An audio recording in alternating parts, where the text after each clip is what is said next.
الرجیم بسم اللہ الرحمن الرحیم نحمدہ ونصلی علی رسولہ الکریم وآلہ الطیبین الطاہرین المعصومین المظلومین اما بعد السلام علیکم۔ آپ سب کو ماہ رمضان المبارک سن 1443 ہجری کے پہلے جمعے کا یہ خوبصورت وقت بہت بہت مبارک ہو۔ جمعے کے دن کی سب سے خاص بات کیا ہے؟ امام زمانہ سے مخصوص ہے اور ہم سب کس کے منتظر ہیں؟ بالکل، آج میرے اتنے پیارے بیٹے ہیں کہ جن کی چمکتی شکلیں، جن کے اچھے روزے، جن کا انرجی لیول، جن کا سپورٹس، جن کا اسکول آنا مجھے دل سے پسند ہے، بلکہ ہمیں تمام ٹیچرز کو انتہائی پسند ہے۔ بس ایک چیز ہے جس کو اگر تھوڑا سا میرے بیٹے امپروو کر لیں تو پھر ہم ماؤں کو اور ہم روحانی باپوں کو زیادہ تقویت محسوس ہو، اور وہ ایریا ہے اخلاق، your interaction, your dealings with each other.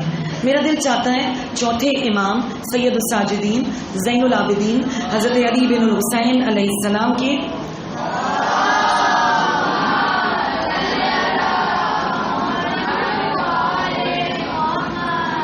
خوبصورت دعائے مکارم الاخلاق، جو کہ صحیفہ کاملہ کہیں یا صحیفہ سجادیہ کہیں، اس کی 20ویں دعا ہے، اور اس دعا میں ہمارے امام نے ہمیں کمپلیٹ کوڈ آف کنڈکٹ دیا ہے، سائیکولوجیکل تھراپی دی ہے کہ ہمیں اپنے اخلاق کو بہترین اخلاق کیسے بنانا ہے۔ پہلی بات، اخلاق کا ورڈ ہے خلق کی جمع۔ خلق کا مطلب اچھے رویے رکھنا، انسانیت کے لہجے میں گفتگو کرنا۔ ایک ہی بات ہو، اگر کوئی مسکرا کر کہے آپ کیسی ہیں اور تو کہے تو کیسا ہے، بات وہی تھی، صرف الفاظ کا استعمال یا لہجوں کا فرق تھا۔ ہمیں کون سا والا اچھا لگا؟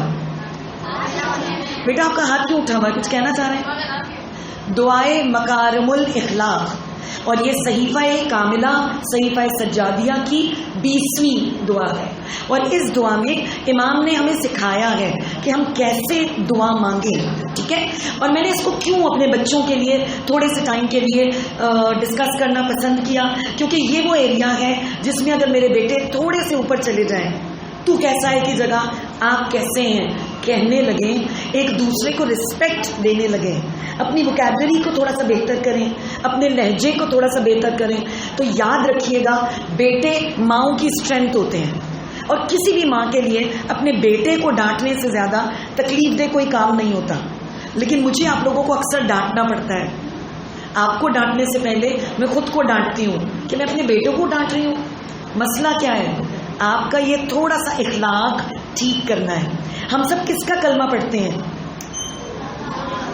رسول اللہ کا، اشہد ان محمدن عبدہ و رسولہ۔ ہم ان کو اللہ کے بندے اور رسول مانتے ہیں، ان کی امت میں پیدا کیے گئے ہیں، اور ان کے لیے قرآن نے کیا کہا؟ سورہ قلم آیت نمبر 14، ہم نے آپ کو بہترین خلق عظیم کے ساتھ پیدا کیا، یعنی عظیم ترین اخلاق دیا۔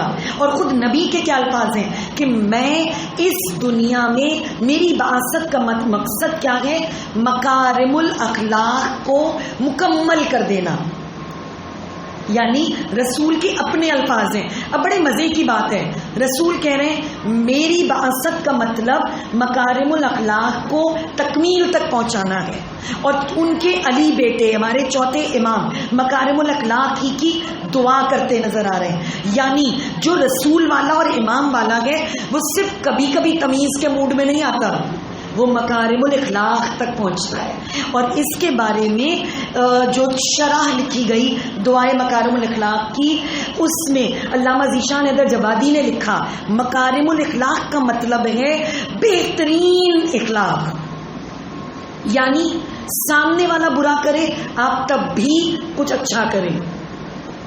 اکثر بچے جو لڑتے کے آفس میں لائے جاتے ہیں، جو کشتیاں کرنے کے بعد ہاتھ لات چلا کر میرے سامنے آتے ہیں، جس سے پوچھو لڑائی کیوں کی، وہ کہتا ہے اس نے شروع کی، اس نے دھکا دیا تھا، اس نے برا کہا تھا، اور اس کی وجہ سے میں نے برا کہا، میں نے ایسا کیا، یہی کرتے ہوئے آتے ہیں۔